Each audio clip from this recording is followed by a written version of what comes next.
السلام عليكم ورحمة الله وبركاته. بسم الله والصلاة والسلام على رسول الله. عدنا إليكم من جديد بفيديو من عند الحمام.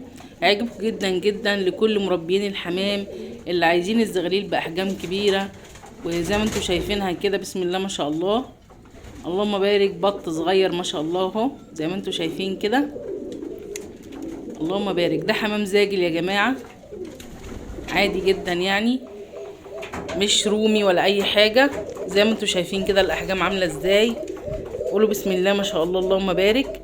لو انتوا عايزين الاحجام بالحجم اللي انتوا شايفينه دوت واكبر كمان، اتبعوا اللي انا هعمله في الفيديو ان شاء الله، وهتلاقوا خير كتير وانتاج كتير عندكم في المكان، وهتلاقوا الزغاليل مفتولة العضلات ما شاء الله. تيجوا تاكلوها كده هتلاقوها بالهنا ان شاء الله، هتلاقوها مليانة لحم وصدرها مليان، مش مشقوف ولا مسيف ولا اي شيء. بسم الله ما شاء الله. حاجات بسيطة جدا جدا من البيت، مكونين ان شاء الله هنستخدمهم. طبعا المكونين دول من ضمن مكونات كتيرة انا بستخدمها، بس طبعا دول اهم حاجة للحمام. المكونين دولت اهم حاجة للحمام. اول مكون معانا ان شاء الله بنحطه في المية. المكون ده بنحطه في المية علشان يقضي على الطفيليات والبكتيريا، ويقضي على الفيروسات، ويحصن الحمام ضد امراض الشتاء وامراض الصيف. انا طبعا بحطه في الصيف وفي الشتاء مفيش اي مشاكل. في يعني ممكن في الصيف تحطوه كل يوم، في الشتاء حطوه يوم بعد يوم مفيش اي مشكلة. يوم بعد يوم حطوه للحمام وهتدعولي ان شاء الله. انا بستخدم المكون ده بفضل الله، يعني ان شاء الله كده مش هتلاقوا امراض عند الحمام. ولو عندكم اي امراض في المكان هتلاقوها اختفت، خاصة الامراض المعوية والتنفسية والاسهالات والحاجات دي كلها. والناس اللي بتشتكي ان التنفسي ما بيسيبش عندهم المكان، ان شاء الله مع المكون اللي انا بحطه في المية ده، هو سائل بحطه في المية، مع المكون ده ان شاء الله مش هتلاقوا اي امراض في المكان، لانه بيقضي على البكتيريا والطفيلات والفيروسات باذن الله. وطبعا الشافي هو الله، واحنا بناخد بالاسباب وبنحط لحاجتنا، ولو حصل حاجة عند الحمام ديت من عند الله، وربنا يبارك لكم في حاجاتكم ويزيدكم خير وبركة ان شاء الله. المكون الاول اللي معانا ان شاء الله هو الخل. طبعا هتقولي الخل احنا الناس كلها اتكلمت عليه، لا الخل انا بتكلم النهاردة ان هو قوي جدا في الشتاء للحمام، وهيعالج امراض كتير عند الحمام، الامراض التنفسية والامراض المعوية باذن الله. طبعا استخدموه يوم بعد يوم مع الحمام على طول، ما تقطعوش من المكان خالص، وعقموا وطهروا بيه المكان، عشان في الشتاء بنقفل كتير وبتكتر الفيروسات في المكان. وطبعا الناس اللي مش بتطير والكلام ده، والشمس بتبقى قليلة ساعات، فطبعا نضفوا المكان. وبعد ما تنضفوه حطوا الخل. خل 5% موجود عندنا في كل بيت زي ما حضراتكم شايفين اهو. ده من اسرار مربيين الحمام. يعني ده اول حاجة معانا ان شاء الله هنحطها للحمام، هتخلي الحمام بسم الله ما شاء الله والزغاليل. يعني الخل بيقضي على الطفيليات اللي هي زي الديدان، الطفيليات اللي هي بتاكل اكل الحمام اصلا، وبتخليه صحته تعبانة وهزيل ومش قادر يقف. فالخل بيقضي على الطفيليات وبيقضي على الفيروسات وبيقضي على البكتيريا، طبعا البكتيريا الضارة. تمام يا جماعة. ولو حمامة معوقة شوية ومش بتبيض، بيشيل التلييس، بيشيل الدهون اللي على اللي عندها ان شاء الله، بيخليها ان شاء الله بفضل الله مع الاستعمال المتكرر ان هي تبيض. وهتلاقوا ان شاء الله الحمام عندكم كله بصحة ممتازة واكتر من ممتازة، والحمام كله بيبيض. هما طبعا بيستغربوا الخل، ما بيجزعوا منه شوية كده زي اي حد يعني، وبس هما لما بيشربوا على طول يوم بعد يوم بيبتدوا ان هما ياخدوا عليه. انا بحط لهم الحمد لله، يعني ممكن احط لهم مرتين او 3 في الاسبوع، انتوا حطوا يوم بعد يوم. تاني مكون معانا شايفين الزغاليل بسم الله ما شاء الله اللهم بارك، شايفين اللهم بارك زي الحمام الكبير واحسن كمان، صحة واكتمال ريش ما شاء الله. وزي ما انتوا شايفين كده على الاكل، يعني شايفين الحجم بسم الله ما شاء الله اللهم بارك. كأنها بطة صغيرة. اللهم بارك يعني. الكاميرا ظلماها كمان، بس هي اللهم بارك زي ما انتوا شفتوها في اول الفيديو.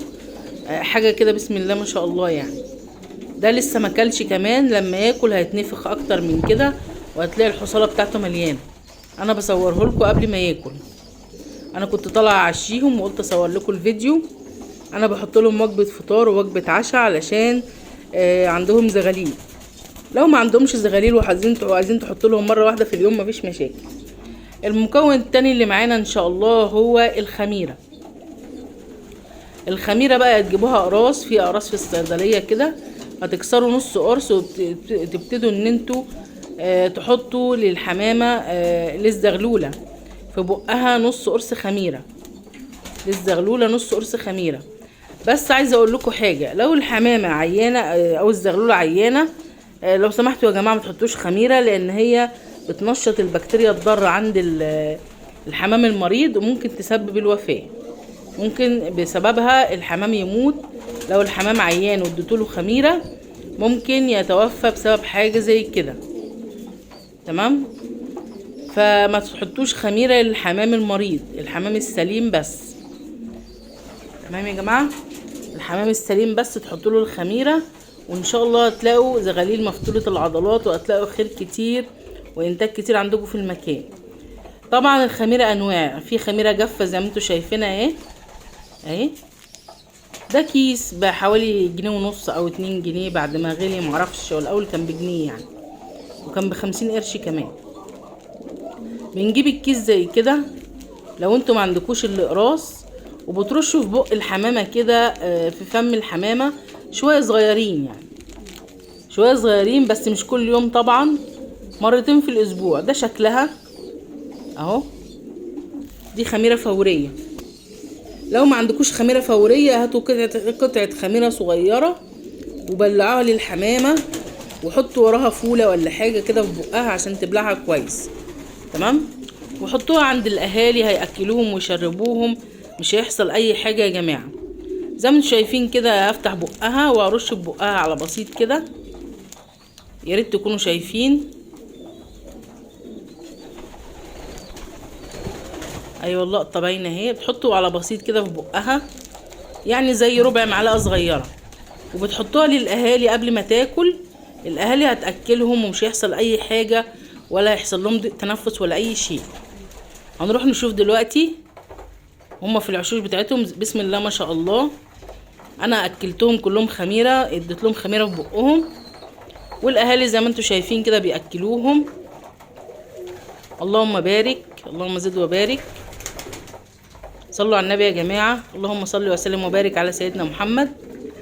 زي ما حضراتكم شايفين كده الاهالي بياكلوهم. طبعا اكل وميه، مش هيحصل اي حاجه، وهيبلعوا الخميره اللي انا حطيتها لهم في بقهم من شويه.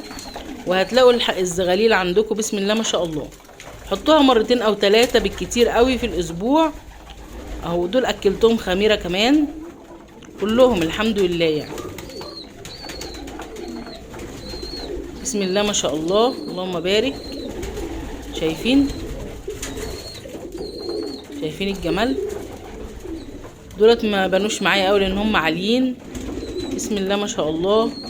حاجه جميله جدا. دول تبع جوز زاجل بس الوانهم طالعه جميله. نتايه عشائيه متجوزه ذكر زاجل بخطين، عفوا نتايه عشائيه متجوزه ذكر زاجل بخطين.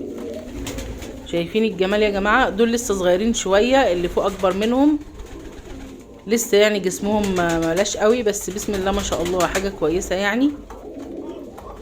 اللهم بارك. انا لسه مديهم خميره فعشان كده بيعملوا كده، فلسه الاهالي هياكلوهم مش هيحصل اي حاجه ويبقوا بسم الله ما شاء الله. ده كل اهو، اهله كلوا وجم اكلوه، والباقيين بقى يا اما راقدين يا اما مخرجين. اللهم بارك. قولوا اللهم بارك يا جماعه.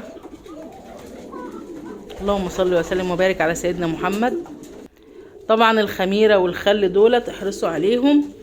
الخل في الميه مرتين في الاسبوع او 3 مرات في الاسبوع. 3 مرات في الاسبوع الخل يوم بعد يوم. والخميره يا اما قراص يا اما تحط لهم على بسيط كده في بقهم، ولو الخميره طريه حط لهم قطع صغيره خالص، وبعدها ادوهم فوله ولا حاجه بعدها وسيبوهم للاهالي. واقول لكم استودعكم الله الذي لا تضيع عنده الودائع، والسلام عليكم ورحمه الله وبركاته.